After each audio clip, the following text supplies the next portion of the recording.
They've modded the elevator. They might have even replaced it. So this used to be a national elevator on Ridgewood Avenue. Forgetting the actual address.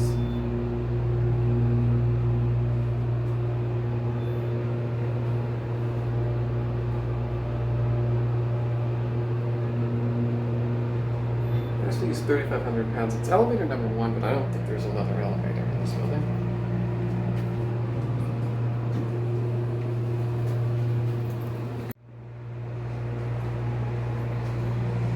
Alright, 257 East Ridgewood Avenue.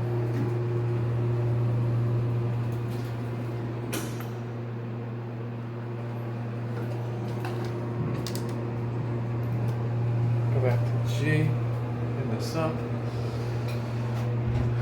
Yeah, this used to be a national elevator. This place has been renovated and it might even be connected to the next apartment building. Well, I'm not entirely sure about that.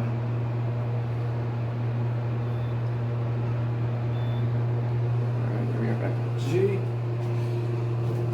That'll be it.